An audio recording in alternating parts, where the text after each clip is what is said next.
que nós deveríamos orar essa oração. Então, por isso que nós falamos sempre a oração de Shema, porque é uma ordenança. Se você quiser ler em casa, leia, vai ser bênção para a sua vida.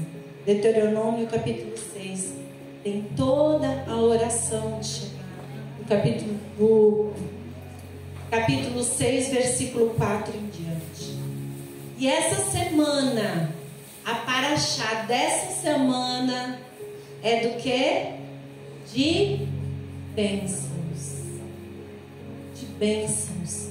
Você não poderia estar num culto melhor do que bênção. E olha que bênção que foi essa semana. As duas grávidas ganharam bebê no mesmo dia. Porção dobrada. Glória a Deus por isso.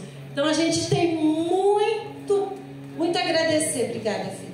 Muito a agradecer a Deus, porque nasceu o Matias e nasceu a Cecília no mesmo dia. Glória a Deus por isso. Glória a Deus. E a paraxá dessa semana trouxe muitas informações. Talvez, se você não leu, você vai ficar um pouquinho perdido. Mas se você leu, você vai entender rapidinho. E eu tenho certeza que o Espírito de Deus vai fazer você entender. Em nome de Jesus. Porque é maravilhoso receber as bênçãos de Deus. Saber das bênçãos de Deus para a nossa vida, para a tua vida, para a minha vida. E em hebraico, a pastora sabe falar melhor do que eu. Bênção é uma braha. Braha. Tem poder na palavra, a braha. Repete comigo, eu vou receber uma braha. Uma bênção, não uma, porque Ele não abençoa uma, Ele abençoa todos.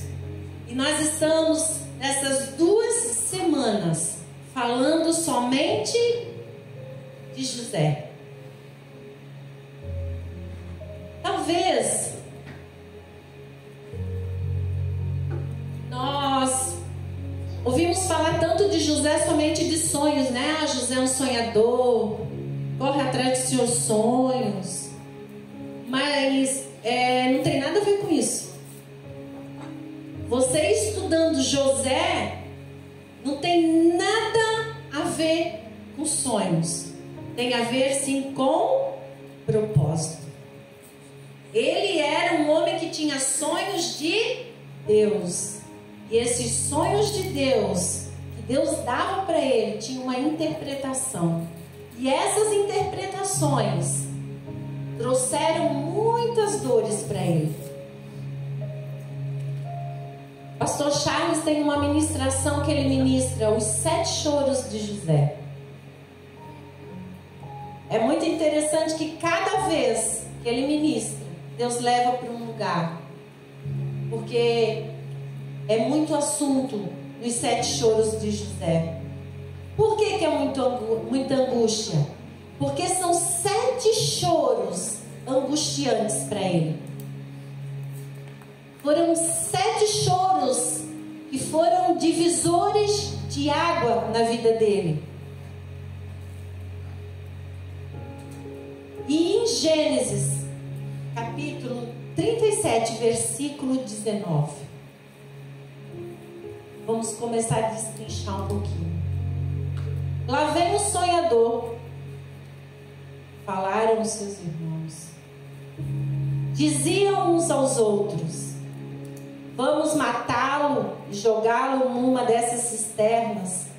Diremos ao nosso pai: um animal selvagem o devorou. Então veremos o que será de seus sonhos. Ele tinha sonhado como quantas vezes nós sonhamos. Nós falamos de um sonho, falamos que tivemos um sonho. Eu, a semana retrasada, disse: puxa, meu amor, eu tive um sonho e e foi meio estranho e tudo mais, mas para ele não fez sentido nenhum, mas para mim fez sentido. Quantos sonhos que você teve que foram sonhos de Deus, que era para você ter anotado, que era uma revelação, e você não anotou? Não tem aquele dia que você está dormindo e você consegue discernir o que é sonho bobagem e o que é sonho que você sabe que é de Deus? E é muito interessante que nós sabemos. Nós conseguimos saber, porque fica marcado na nossa mente. Quando o sonho não tem nada a ver, que é um sonho, a gente esquece, a gente acorda e a gente esquece. Mas o sonho, que é um sonho revelador e é um sonho de Deus, a gente não esquece. E o que os irmãos deles falaram para José? Lá vem o sonhador, vamos matar ele. Por quê? Porque ele era uma ameaça. Uma ameaça ao quê? Ao propósito. Ao propósito. Não era uma ameaça de sentar num lugar melhor ou de estar num lugar melhor. Não, era uma ameaça. Mas vamos continuar. Mas quando Rúben ouviu o plano, tirou a mão e disse: não, não mataremos, disse ele. Por que derramar sangue? Jogue ele na cisterna vazia ali no deserto. Não tocamos nele. Rúben planejava resgatar José e levá-lo de volta. Para pensar comigo. No meio do povo, uma pessoa diferente, sendo diferente, agindo diferente. Você acha que as pessoas vão te dar crédito? O que elas vão querer fazer com você? Destruir.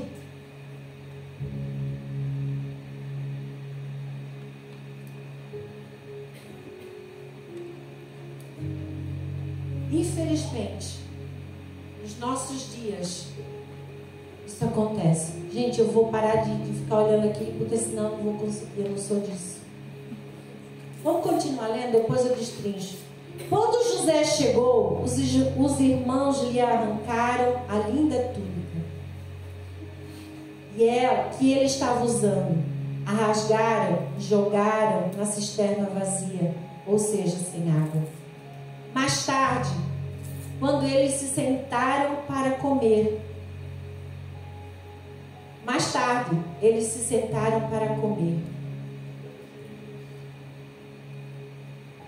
Entra na história comigo. José vai levar a comida para os irmãos. Os irmãos dizem: lá vem o sonhador. Vamos jogar ele lá dentro, vamos matar ele, vamos sufocar ele. Porque onde é que já se viu a gente se submeter ao sonho dele? E a história está dizendo que eles sentaram no lado para comer. Você consegue imaginar eles sentados no lado comer e José lá dentro gritando: me tira daqui! Me tira daqui! Me tira daqui! E nada. Nada acontecia. Mas ainda não era o choro dele. O 37 vai dizer: viram de longe uma caravana com camelos vindo à sua direção. Era um grupo de negociantes israelitas que transpassavam especiarias, bálsamos, mirra de Gileade para o Egito. A escritura, ela deixa muito clara cada momento que José chorou. E o primeiro choro que começa a acontecer está em Gênesis 42, 23. Não sabiam, porém, que José os estendia, pois falava com eles por meio de intérprete. E José se afastou da mão dos irmãos e começou a chorar. Quando se pôs falar com eles, escolheu Simeão e mandou arrancá-lo diante dele. Quantos de nós temos choros escondidos? José aqui, ele saiu chorando porque os irmãos achavam que ele não estava entendendo o que eles estavam falando. Porque eles olhavam para ele e achavam que ele era um egípcio. Mas ele não era um egípcio. Ele entendia tudo. E ele saiu para chorar. A dor de ver os seus irmãos ali na frente deles, falando. E nós estamos começando algo. Estamos começando um novo ano. Nós vamos começar com os mesmos choros, com os mesmos lamentos, ou nós vamos mudar? Porque ele poderia muito bem ficar ali e chorar. Mas eu perdi as contas, porém, todas as vezes que eu chorava.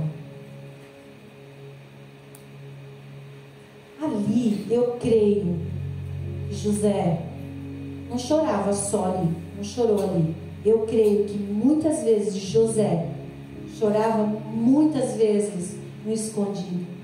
Não era só esses 7 choros, não. Esses foram os mais marcantes. E o que me chama a atenção, por que ele escolheu Simeão? Porque ele poderia ter escolhido qualquer um, mas ele escolheu Simeão. Porque ele sabia que estava lidando com seus irmãos. E Simeão era um líder. Nos nossos dias poderíamos dizer o líder da gangue.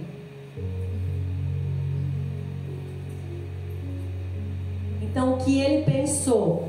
Eu vou reter aquele que é mais brigão e vou mandar os outros para trazer o meu irmão, porque eu quero ver o meu irmão. Eu estou passando por cima só para você entender o que nós lemos, tá bom?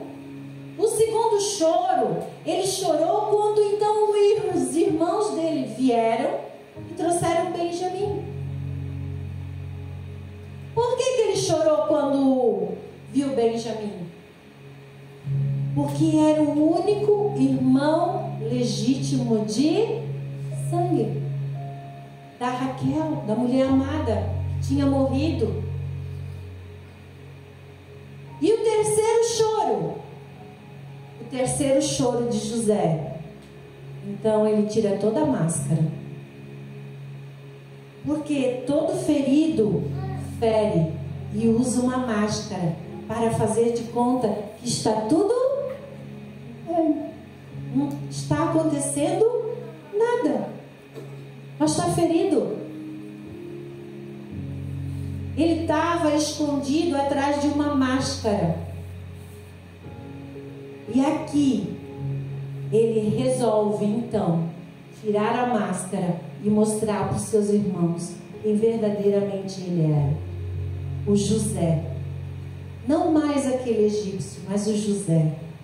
O quarto choro está em Gênesis 45, 14, 15. Vai falar agora então do choro da reconciliação. Agora podemos falar de uma verdadeira reconciliação com os irmãos?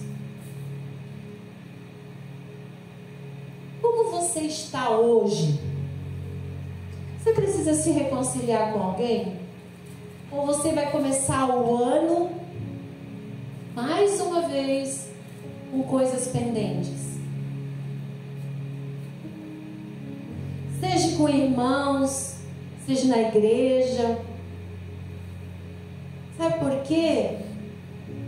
Porque você usar uma máscara, você nunca terá a tua identidade que Deus tem para você. Você nunca vai poder ser você. O quinto choro, quando José se reencontra então com o pai. Até eu chorei lendo esse reencontro. Você que é mãe, você que é pai, sabe o que eu estou falando. Passa pela tua cabeça perder um filho?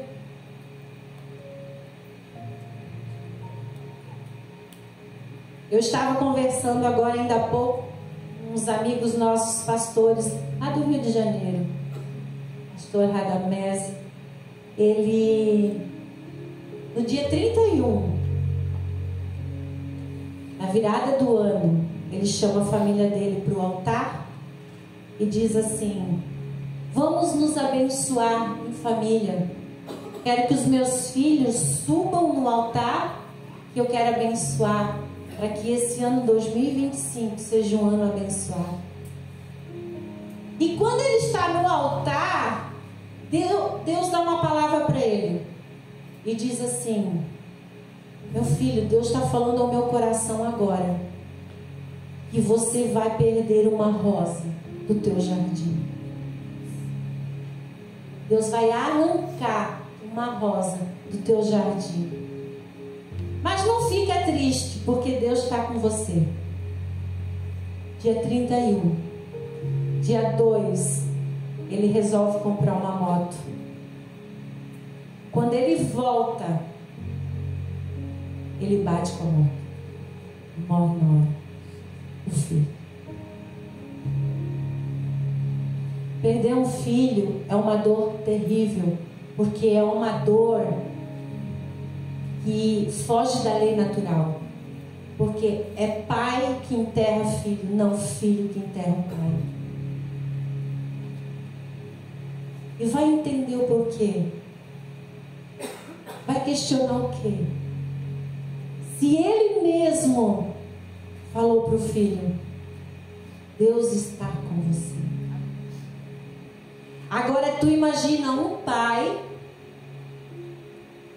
por tanto tempo achando que o filho está morto e de repente ele reencontra o filho.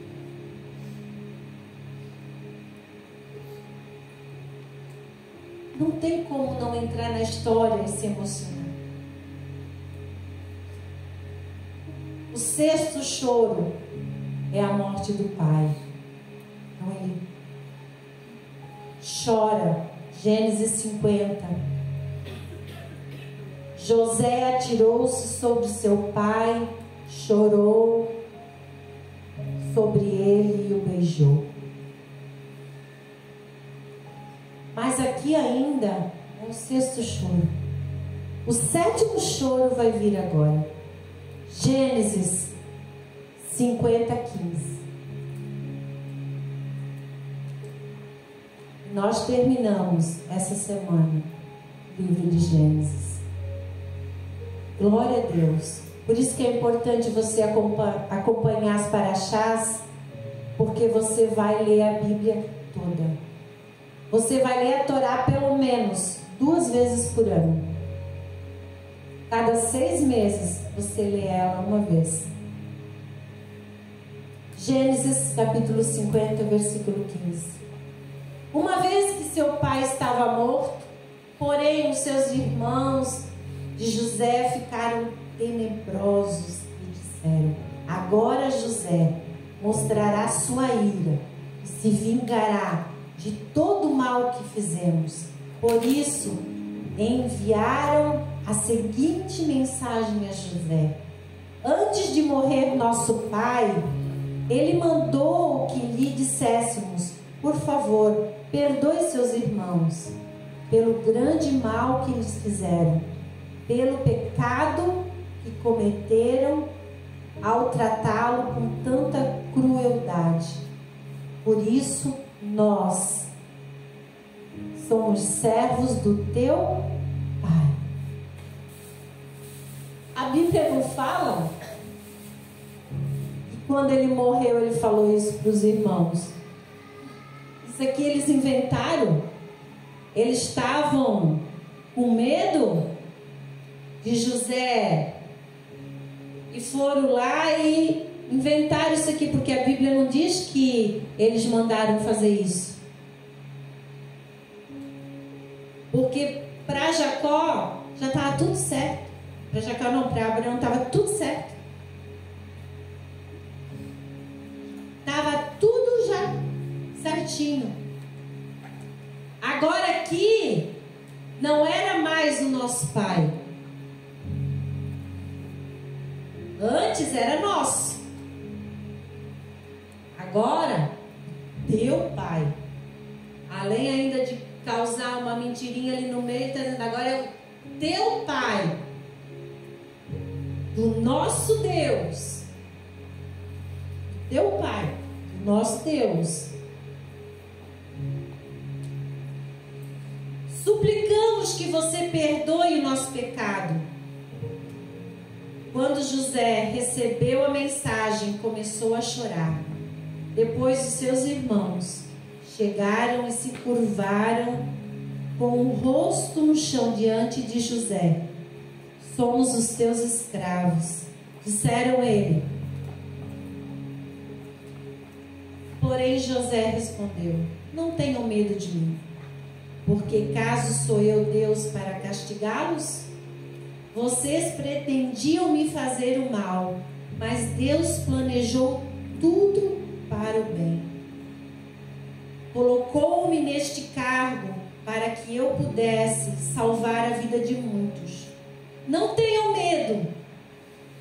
Continuarei a cuidar de vocês e de seus filhos, de modo ele os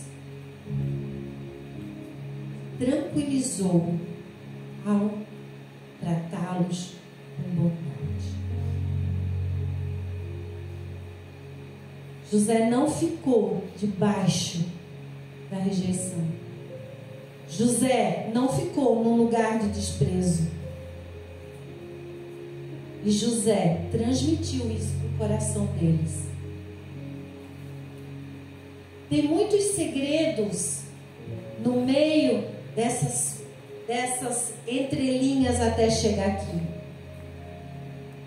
E Deus derramou bênção sobre a vida de José na dor e fez com nós hoje que poderíamos estar ouvindo somente uma história, mas Deus fez questão de anotar todos os seus choros para mostrar para mim e para você que não somos só nós que choramos. Não somos só nós que passamos por dificuldades. Não somos só nós que temos que vencer. O teu irmão, a tua irmã, todos eles precisam. E José não ficou no lugar de acusador.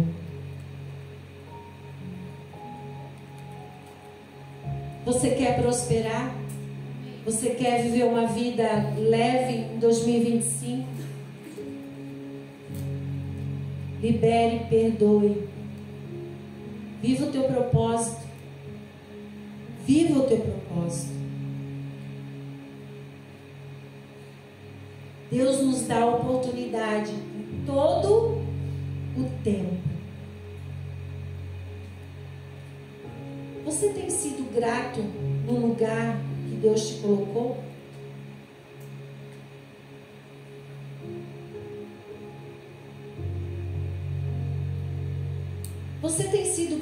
pelas pessoas que estão no teu lado?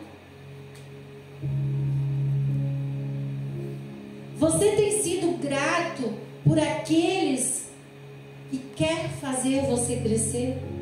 Seja no seu trabalho, seja na igreja, seja na tua família. Você tem sido grato pela alegria ou pela tristeza? Porque não pense você, quando você não está bem, Deus não está falando com você e não quer falar com você.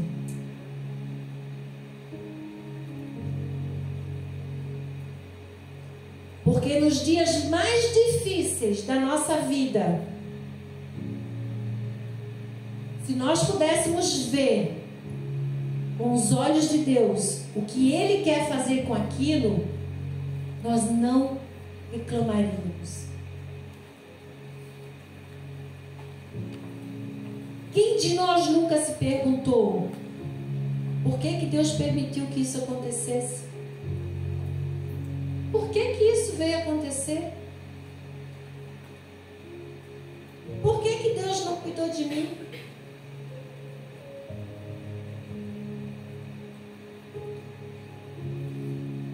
Porque tudo que acontece comigo tem um propósito.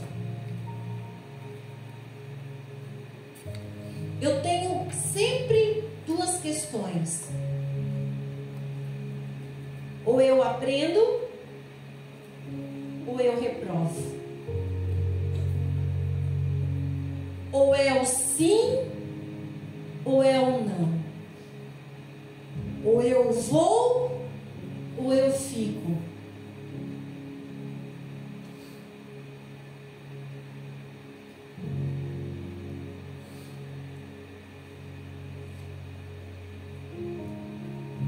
Nós queremos tantas coisas, mas nós não suportamos o processo para chegar nas bênçãos. Se Deus tivesse revelado em sonho para José tudo aquilo que ele passou, todo aquele processo, tu acha que ele não tinha dado um jeito de se escalar naquela cisterna e ir embora? Ou fugir, tentar fugir? Porque eu e você sabemos muito bem que nós somos especialistas em fugir. Nós somos especialistas em não querer cumprir o propósito e aprender com o propósito. Porque dói. Alguém já viu separação sem dor? As meninas ganharam um bebê essa semana? Vai me dizer que não doeu. Ainda está doendo. Gente, quando nasceu o teu, quantos quilos? 4.300. Gente, 4,3 kg.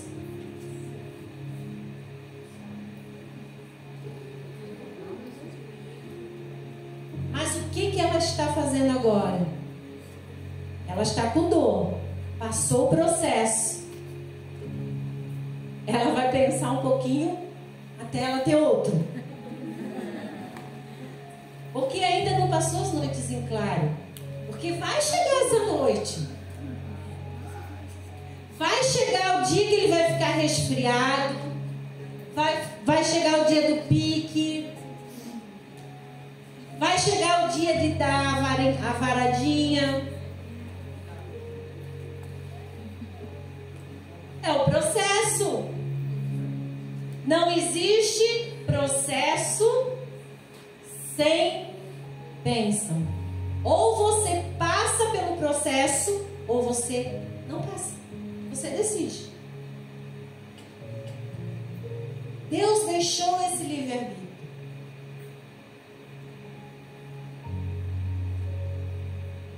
Por que poderia ser qualquer um dos irmãos poderia ter nascido de qualquer... Poderia ter sido qualquer um outro dos irmãos. Mas por que teve que ser José? Você já parou para pensar nisso?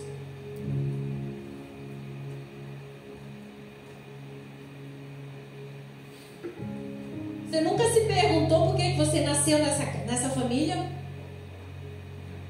Por que você veio nessa casa?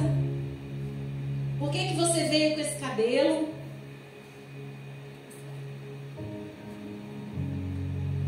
Por que teve que ser José? Porque Deus, Ele chama e Ele escolhe cada um para um propósito. Todos os 12 tiveram a bênção, mas José, ele teve a bênção dele, mas teve mais. E essa semana, quando eu estava refletindo nessa paraxá, me veio na cabeça isso. Por que não poderia ser Judá? Porque Jesus veio da tribo de... Por que não poderia ser Judá? Poderia ser, mas Deus escolheu José. E ele teve tanto privilégio que os irmãos tinham raiva e inveja dele por um motivo.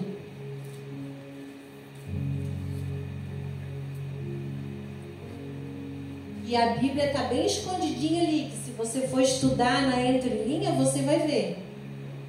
Os irmãos estavam aonde? Trabalhando. E José estava aonde? Em casa. José não era pequenininho, não. Porque tu não vai mandar uma criança, não vai mandar um Benjamin de 6 anos, pegar o deserto afora e levar comida para os irmãos. Ah, para! José estava em casa aprendendo a orar. Porque Raquel já era descendentes de Sara. Então, enquanto um aprendia a palavra, os outros tinham que trabalhar. Não era só porque ele era filho da queridinha mamãe de Raquel. Não. É porque ele tinha algo que os outros não tinham. A Torá, a palavra. Por isso que quando ele chega no Egito, ele sabe tudo o que fazer. Quando a mulher tenta agarrar ele, ele diz: Deus me livre de eu pecar contra o meu. Quem ensinou para ele? Os deuses dos irmãos não eram o mesmo Deus? E por que os outros irmãos estavam daquele jeito? Então eu penso comigo. Todos nós temos a oportunidade. Todos nós temos um propósito. Todos nós. Mas tem um versículo que me veio à mente. Mateus 22, 1 ao 14. Coloca para mim aquele post lá que eu te pedi primeiro.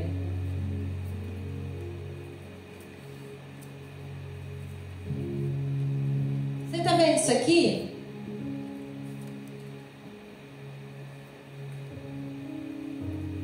Porque muitos são chamados, mas poucos os escolhidos. Chamados para quê?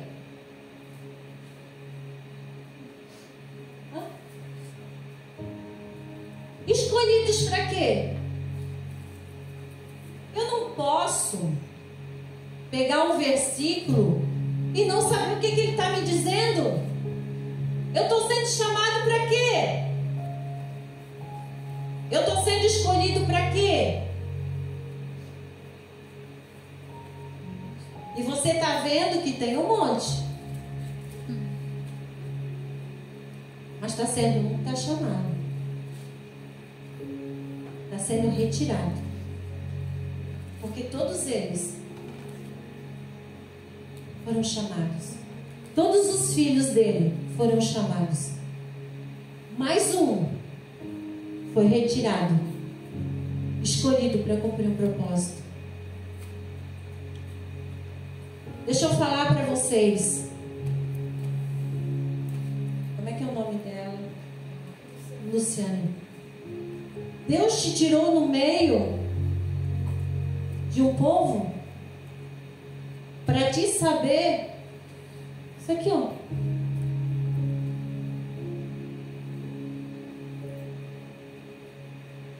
Ana, Deus fez isso com você, com Isaac, é a mesma coisa.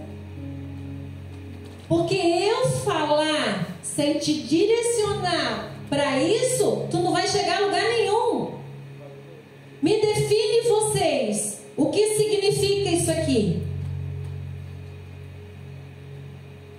Vocês foram tirados da onde? Vocês foram tirados da onde? Por que tinha que ser vocês? Muitos foram chamados, mas poucos foram escolhidos. Deixa eu falar uma coisa muito séria para vocês, muito séria. Isso aqui, ó, quando nós somos chamados, todos nós somos chamados. Todos nós fomos predestinados a uma salvação. Todos nós fomos chamados para a salvação, porque Jesus morreu por todos. Mas nem todos querem esse chamado. Sabe por quê? Porque tem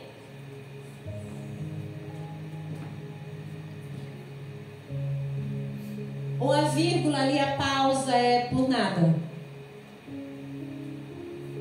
Não, essa vírgula tem um sentido. Ela tem uma pausa para mim, para você, para entender que poucos vão ser escolhidos para suportar o processo. Porque para suportar o processo não é fácil.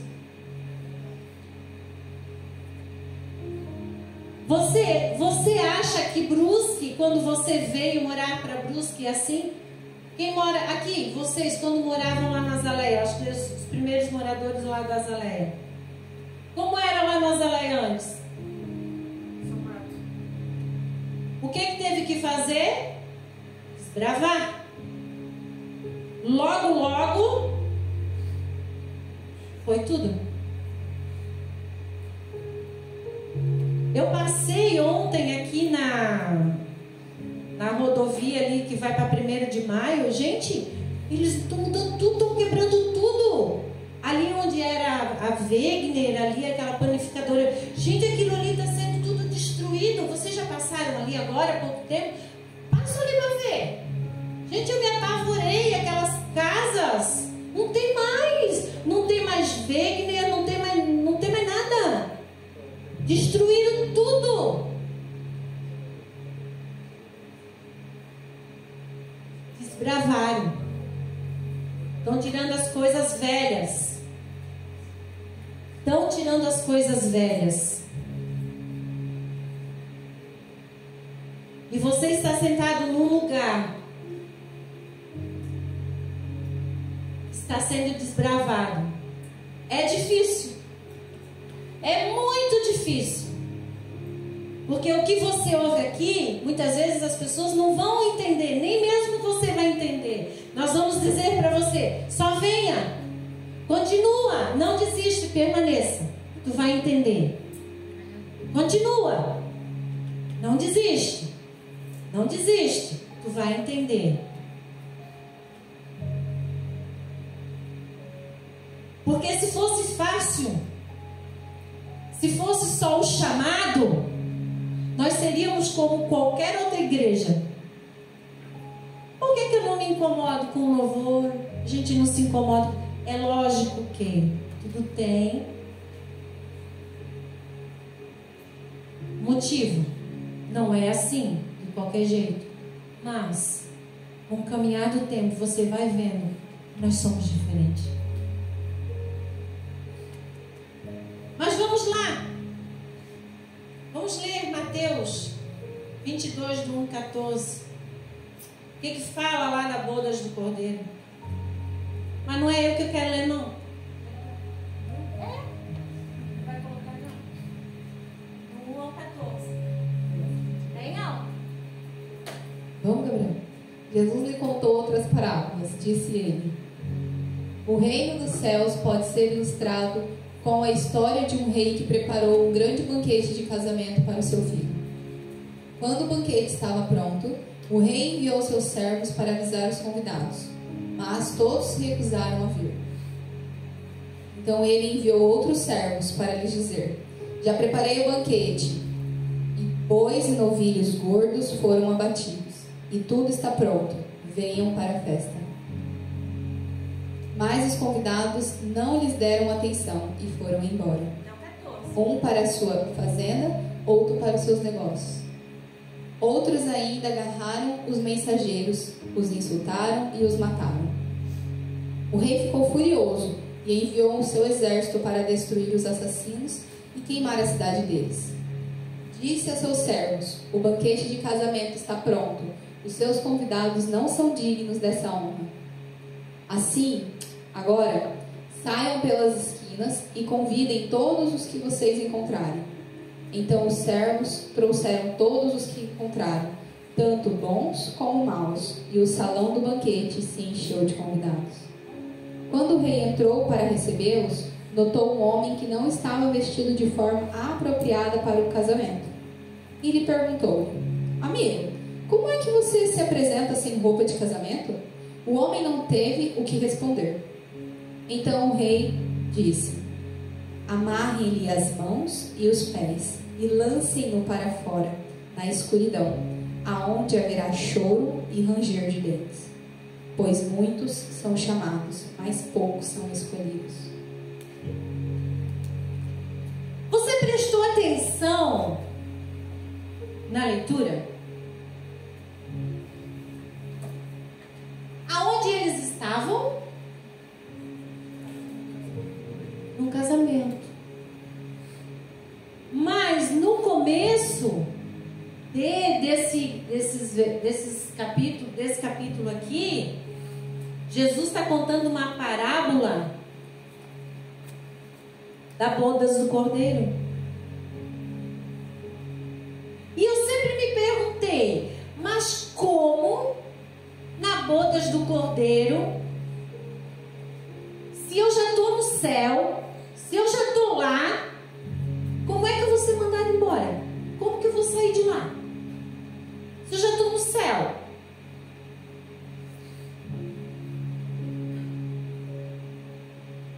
Você nunca parou para perguntar? Eu já me parei para perguntar. E vim descobrir que nem tudo que a gente faz, a gente está fazendo para Deus.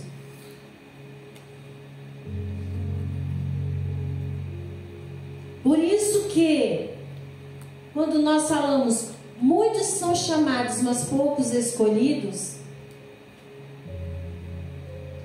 o escolhido precisa ter coragem para avançar.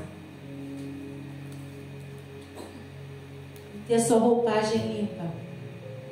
A roupagem adequada para chegar nesse lugar. Porque senão tu não vai permanecer lá.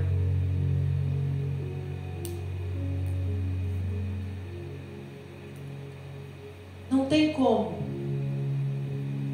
Em Gênesis, capítulo 49, versículo 1, diz assim: Então Jacó mandou chamar todos os seus filhos e disse: reúnem-se ao meu redor, e eu o direi o que acontecerá a cada um de vocês nos dias que virão. Aqui podemos ver que José proporcionou uma bênção para cada filho. Cada uma tinha a sua valia. Cada uma não tinha só para eles, mas assim como a sua geração. 12 bênçãos, 12 tribos. José não teve somente a porção do pai, mas também teve a porção dos dois filhos, de Manassés e Efraim. Jacó, em Gênesis 48:20, assim Jacó abençoou os rapazes naquele dia seguinte. O povo de Israel usará os seus nomes quando pronunciarem uma bênção.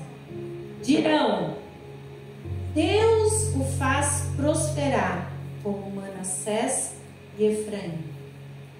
Quem lembra dessa bênção? Essa bênção é feita no Shabat, quando o pai abençoa o menino. Deus te faça prosperar como Efraim e Manassés. E para as meninas, que caia sobre você, assim como fez Sara, Rebeca, Raquel e Lia. Essas bênçãos não foram abolidas, pelo contrário, elas permanecem até hoje, porque nós fizemos parte dessas bênçãos, porque cada um de nós fizemos parte de uma tribo.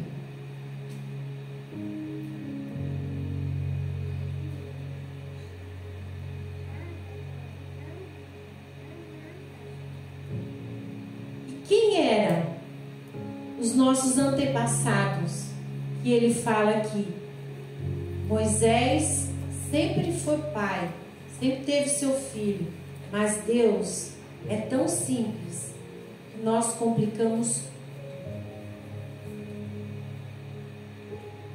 Nós fizemos questão de complicar tudo.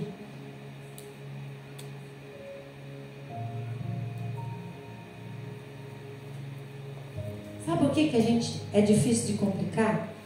A gente é fácil para complicar e é difícil de entender?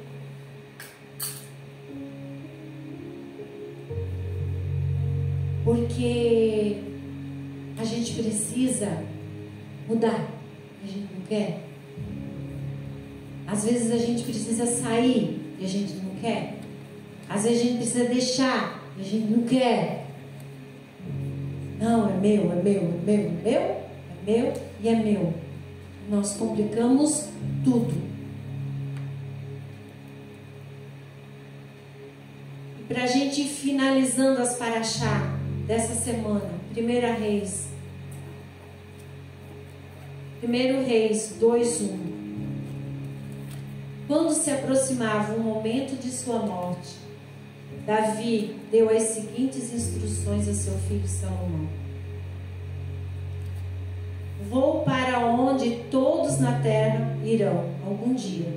Seja corajoso e seja homem.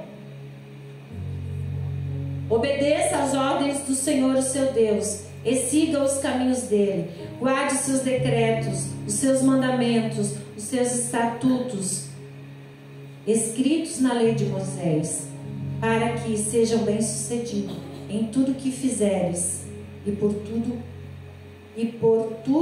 onde você for, de modo que o Senhor mandará a promessa que me fez, se eu e os meus descendentes vierem como devem me seguir fielmente com todo o seu coração e de toda a sua alma, sempre haverá um trono em Israel.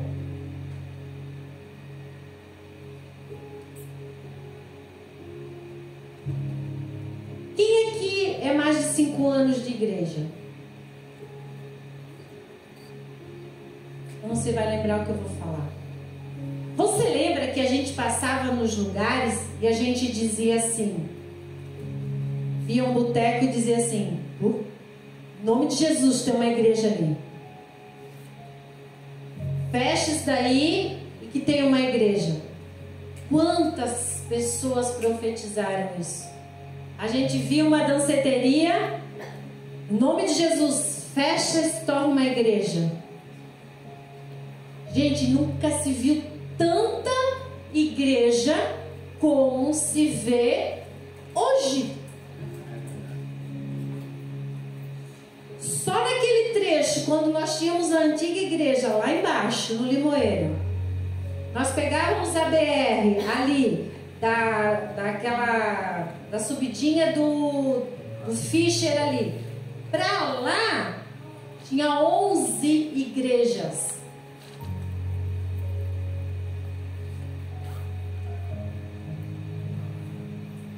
E eu te pergunto, por que é que ainda as pessoas estão doentes? Não é pregada a palavra de Deus? Como é que pode ter tanta igreja e as pessoas continuam doentes? Fala para mim, me responde. Como? Como? Nós oramos, pedimos, mas pedimos mal. Porque a maioria dessas igrejas que foram abertas por rebeldia. Não concordo com a pastora Tere, com o pastor Charles. Eu vou abrir a minha igreja. Então vou lá, alugo lá. Aí eu boto outro nome, mas eu carrego tudo de lá, só mudo de cá. E todo ferido vai ferir.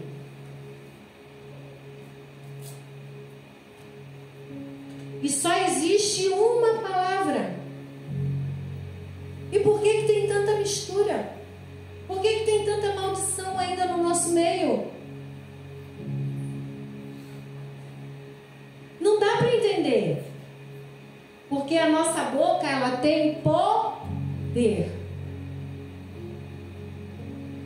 A nossa boca tem poder. As tuas palavras têm poder. E o Davi, antes de morrer, ele disse, ó, seja homem. A gente tem um monte de homem, né? Não tem. Hoje a gente vê que é as mulheres que tomam a frente, porque senão não vai. É o que a palavra diz? Não. Tá fora, não vai dar certo. A maldição, não adianta. Não existe maldição sem causa. Encher a igreja, ter igreja cheia de gente não quer dizer nada. Não quer dizer nada. Assim como teve poder de nós falarmos que cada bar se tornaria uma igreja, hoje, preste atenção no que eu estou falando. A maioria das pessoas que saem de uma igreja e vai para outra, o que o pastor faz? Como? Quem tem direito de amaldiçoar alguém? Pode jorrar água doce e água amarga da mesma boca? A igreja é de quem? De Cristo. Nós somos um corpo.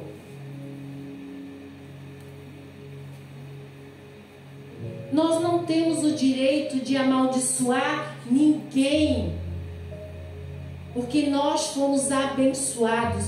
Nós fomos chamados com propósito para abençoar.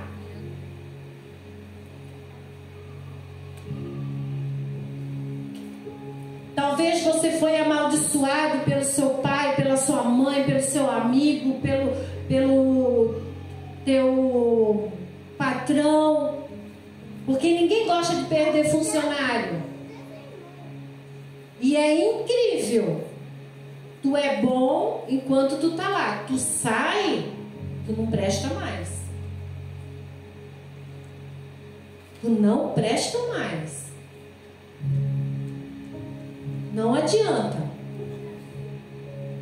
Tá, mas eu não servi até agora, não estava bom. Tá, eu ganhava meu salário, fazia tudo, mas não estava bom.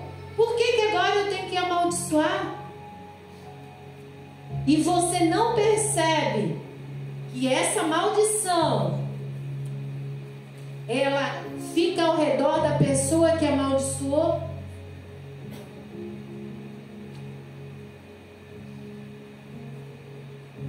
Nós sempre falamos: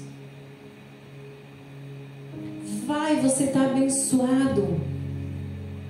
Faça, está abençoado.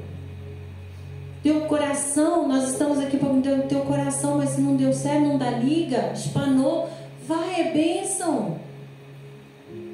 Só nós sabemos de 5 anos quantas pessoas passaram. Por quê? Porque o processo do chamado para o escolhido demora. E dói. Não é fácil. Estava falando com a Léo aquele dia que a gente foi lá, fui buscar água na casa dela, tem um poço maravilhoso lá. Aí ela colocou um café, colocou umas toalhinhas lá que a mãe da Tamires fez. Aí ela disse: olha que lindo esses aqui, porque os meus antigos eu dei fim em tudo. Lindos, maravilhosos. Pagou caro. Mas era de uma macumbeira que ela tinha ganhado, comprado, sei lá o quê. Tem coisas que vai te custar caro para te deixar. Quando nós lemos Eclesiastes capítulo 3, versículo 1 em diante, que diz: ai, há tempo para todas as coisas. Ai, eu já ouvi tanto esse versículo. Ai, é tempo de amar, é tempo de deixar de amar. É tempo de abraçar, é tempo de deixar de abraçar. É tempo de derrubar, é tempo de plantar. Mas quando é o tempo, nós fugimos do tempo. Nós estamos vivendo outro tempo. Aí quando não é para abraçar, eu quero abraçar. Quando é para deixar, eu quero ficar. Quando é para rir, eu quero chorar. Não entendo. Qual é a bênção que tu quer? Tu quer a bênção, mas não quer o abençoador? Não dá para entender?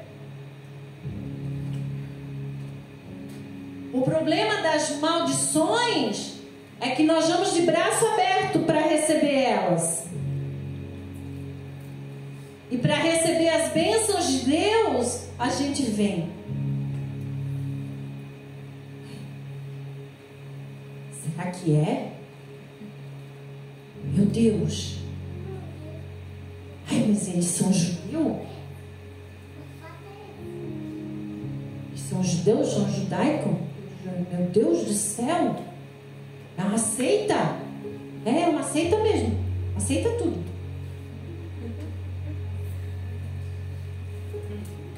Aceita tudo, mas passar o processo, né? O problema é que nós não queremos ficar nesse lugar. E sabes o problema também?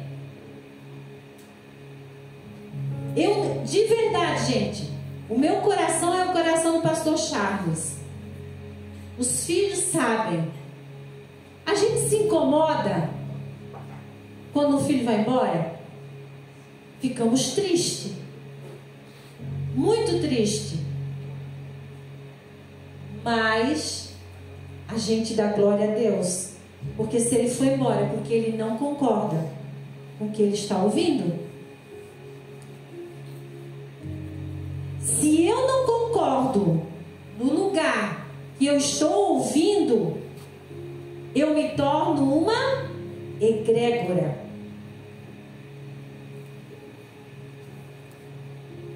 Porque eu estou falando aqui para vocês de bênção.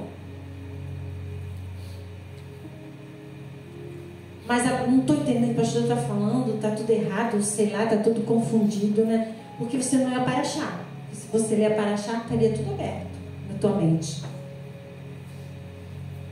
Aí, você diz, mas eu não concordo com isso. Não concordo porque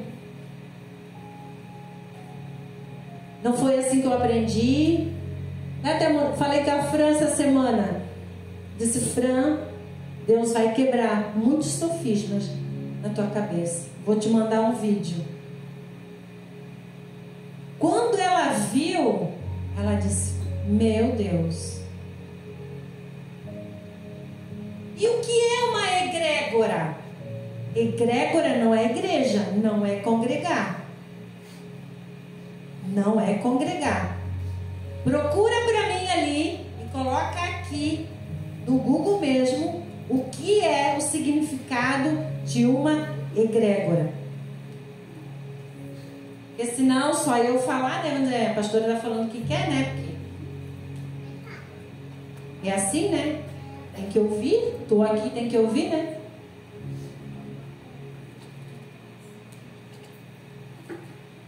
Passa aí o que é uma egrégora.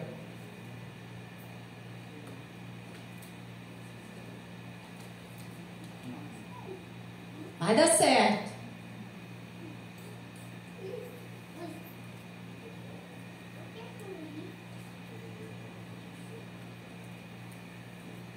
Show? Vou ler aqui. Depois você vai repetir aí.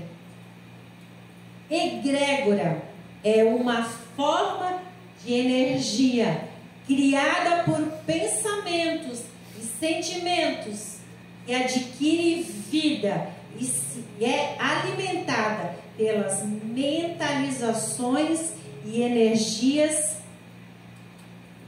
psíquicas. Entre aspas, um hábito mental, comportamental de uma pessoa. Achou?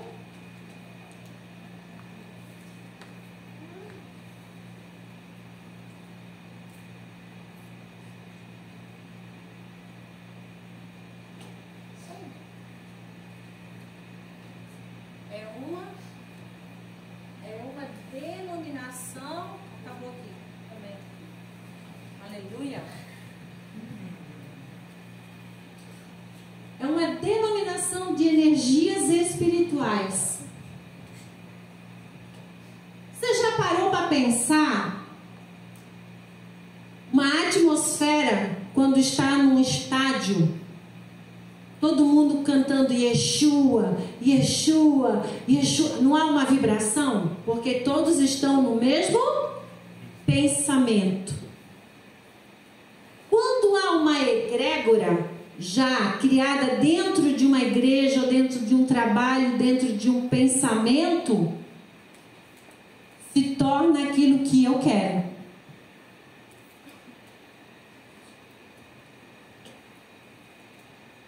Eu faço o que eu quero.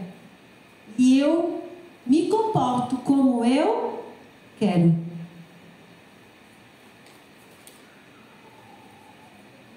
Com Deus não tem hábito a não ser a sua palavra, chamada Bíblia.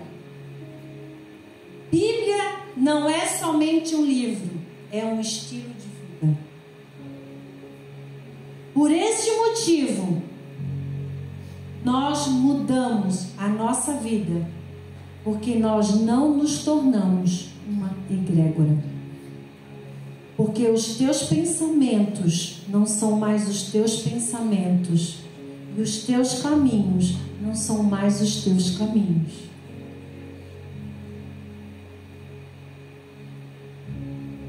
Você tem toda a razão, mas você também tem todo o direito de orar e pedir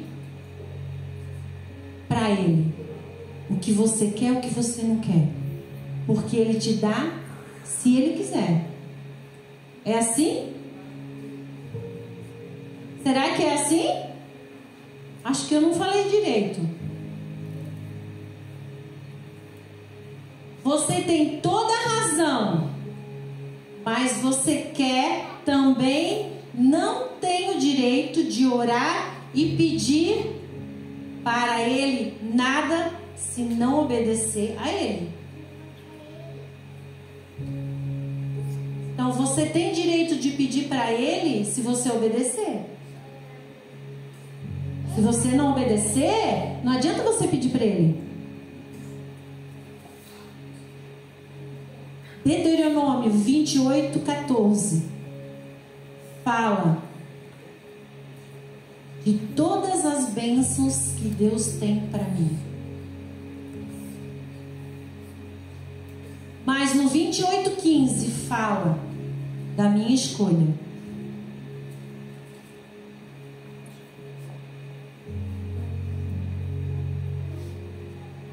Jesus veio da tribo de Judá, como nós falamos, correto? Mas vamos ver a descendência, que interessante, que é a descendência de Judá. 1 Crônicas, capítulo 4, versículo 9. Aí a gente diz assim: ai, mas eu sou assim porque o meu pai me criou assim.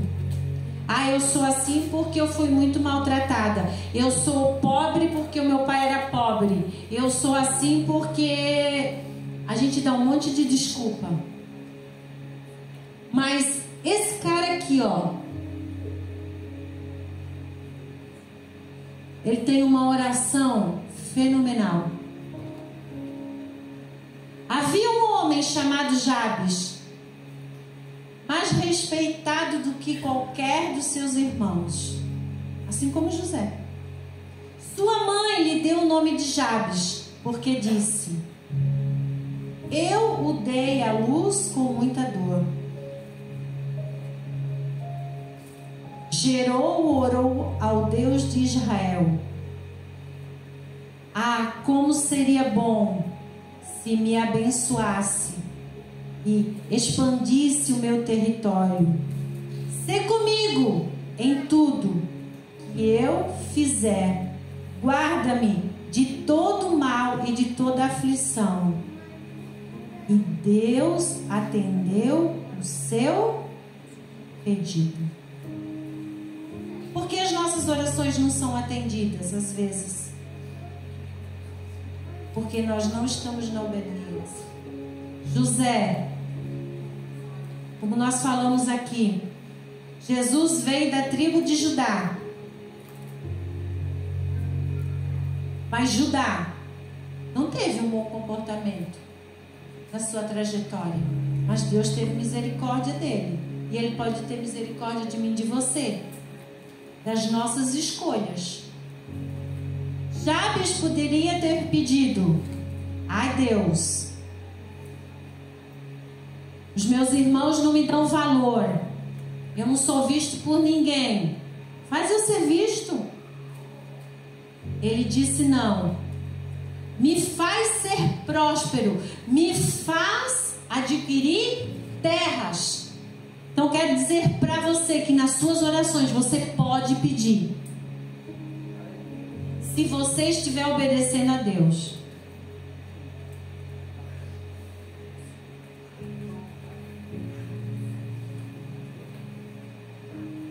E o significado de Jabes era dor.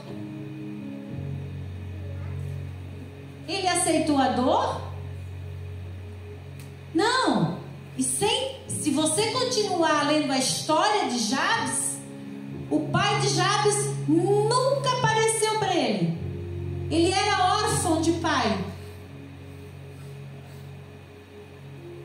Pai terreno, mas ele tinha um pai.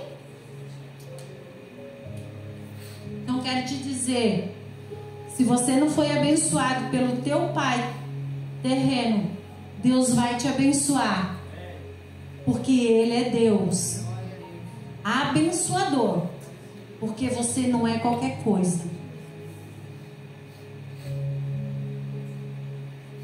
A transferência de dor da mãe era o problema da mãe, não tinha nada a ver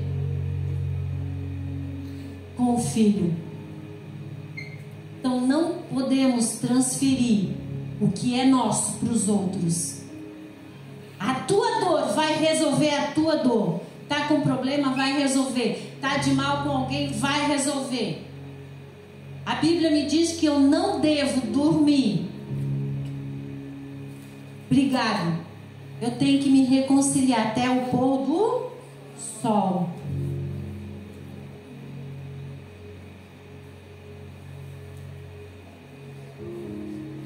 É forte isso, gente, muito forte. Porque quantos de nós nascemos sem orientações de pai?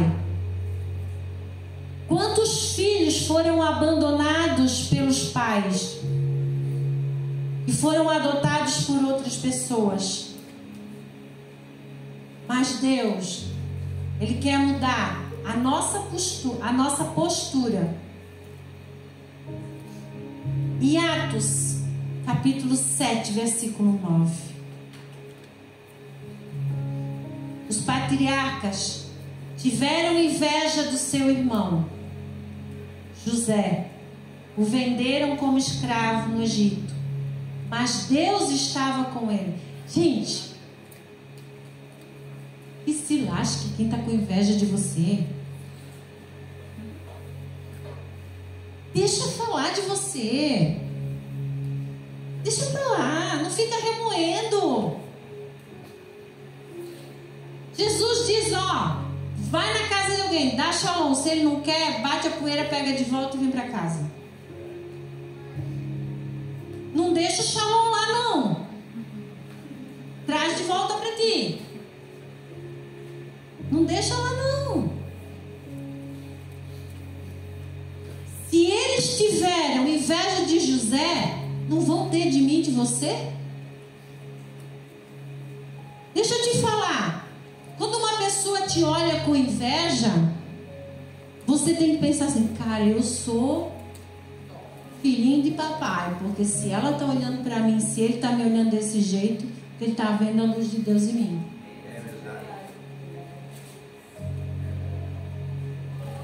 Tu vai dar, tu viu o olhar dela para mim? Deixa lá. Deixa a inveja lá.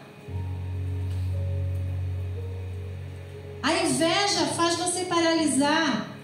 Se José tivesse ficado na inveja dos irmãos, ele não seria o rei lá, o governador do Egito. Mas ele sabia que ele estava lá porque Deus permitiu que ele estivesse lá. Os patriarcas tiveram inveja do seu irmão José e o venderam como escravo para o Egito. Mas Deus estava com ele e o livrou de todas as dificuldades. Deus concedeu a José favor, sabedoria diante do faraó, rei do Egito. E o faraó nomeou governador e administrador de todo o seu palácio. Aí mais inveja ainda. Ainda bem que ele foi para lá, porque se os irmãos soubessem antes, o que seria de José?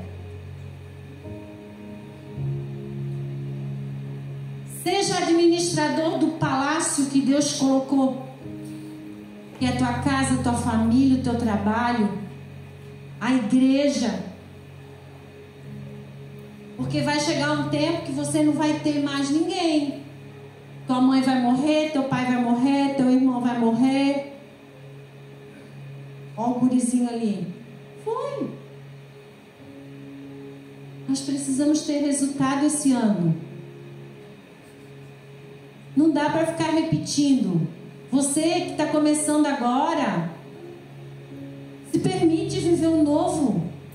Chega de coisa velha. Chega de ser reprovado por Deus. Deixe que fale, mas vença.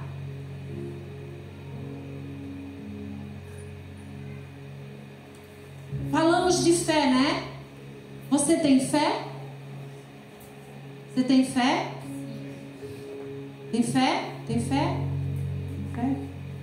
Pela fé, Jacó, prestes a morrer, abençoou cada um dos filhos de José e se curvou para adorar, apoiando o seu cajado. Pela fé, José, no fim da vida, declarou com toda a confiança que os israelitas deixariam o Egito e deu ordens para que cuidassem dos seus ossos. Hebreus aqui, todo Hebreus 11 fala do herói da fé.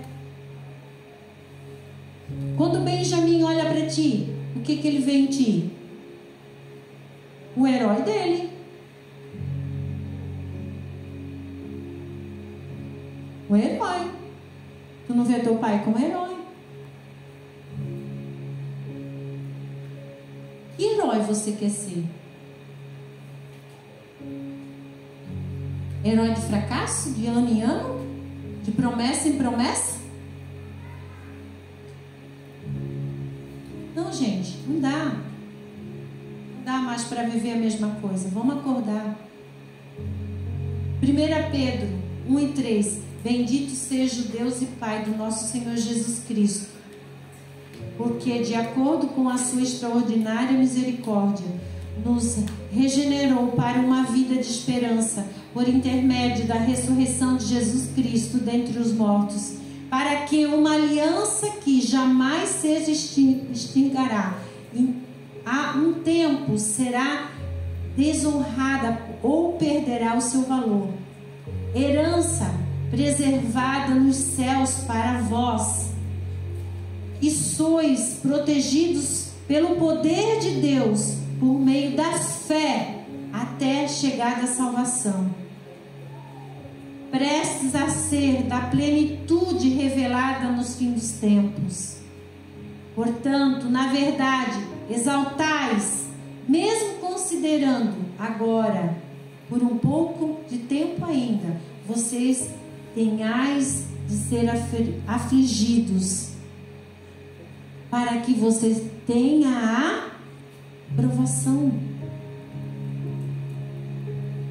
Para você ter aprovação. Tu vai ser aprovado por essa fé que tu diz que tu tem. E lá na eternidade, quando chegar lá ainda, tu vai ser provado de novo. Porque se tudo que tu fez aqui nessa terra foi para homem, vai virar tudo palha. Não vai ganhar galardão nenhum. Porque tudo que a gente tem que fazer tem que ser pro Senhor.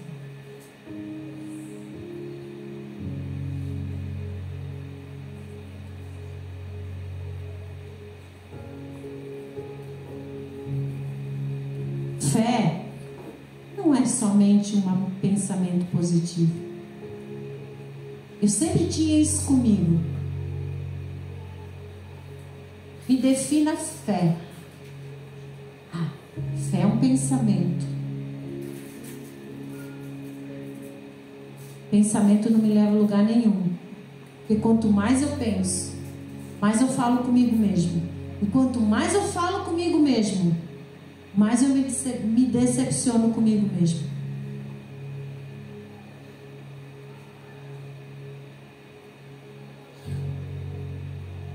Pedro, capítulo 2, 17. Tratai todas as pessoas com a devida reverência. Amai os irmãos, temei a Deus e honrai ao... Finalizamos a paraxá com 1 Pedro, capítulo 2, versículo 17. Resumindo por uma frase, trate os outros como você quer ser tratado. Seja para os outros o que você gostaria de ser. Faça para os outros aquilo que você gostaria que fizessem por você. Não é fazer e resmungar, não. Não é. É fazer e fazer.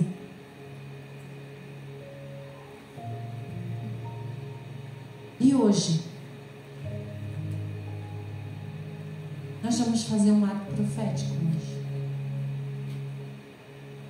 Sabe qual é esse ato profético? Vai sair do teu lugar, vai vir aqui à frente e vai declarar sobre a sua vida que você é uma pessoa abençoada. Porque se você saiu da sua casa, talvez se o seu pai falou para você que você não era nada, teu pai aqui está dizendo: tu é importante, tu é escolhido. Tu fosse chamado, mas tu é escolhido.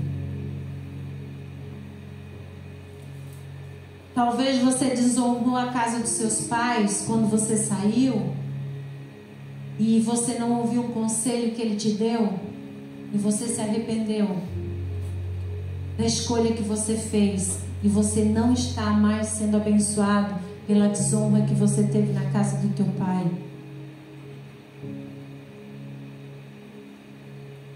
E se você leu todas as bênçãos que Jacó deu para os seus filhos, somente um filho, ele disse para ele: olha, contigo eu não vou sentar à mesa não. Tu leu, né? Contigo eu não vou sentar à mesa não. Contigo eu não vou fazer parte contigo não. Vai, te vira. Eu não te amaldiçoo, mas também não te abençoo.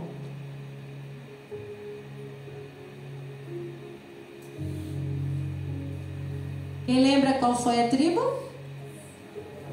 Hã? A tribo de Simeão. E se porventura você for da tribo de Simeão, não fica triste.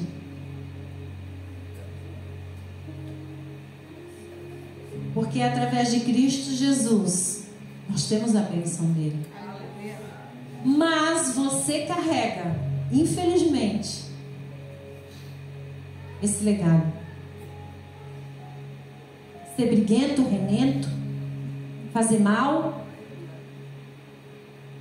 Simeão ia lá, cortava os tendão dos cavalos, dos boi, matava as pessoas à toa.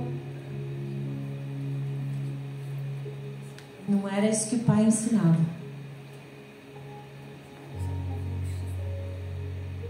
Você está entendendo o que eu estou querendo dizer para você?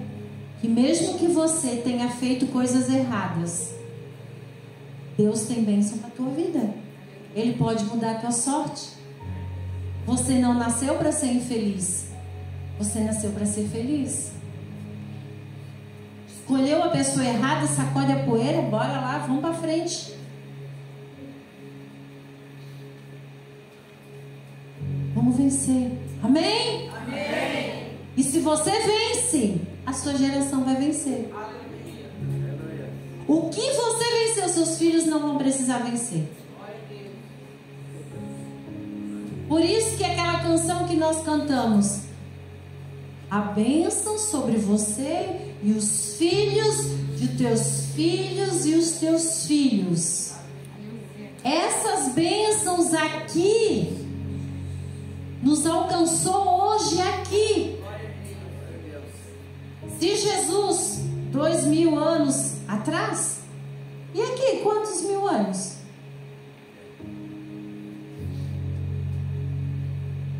Se tem bênção há 4.000 anos atrás, imagina hoje. Tem muita bênção retida para nós. Mas não vamos ser igual Simeão, não. Vamos ser como nosso irmão Jesus, que em tudo obedeceu o seu Pai.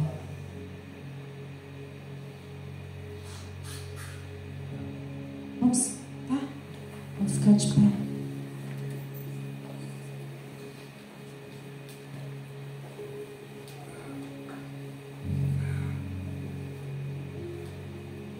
A única pessoa que impede da bênção chegar é eu e você.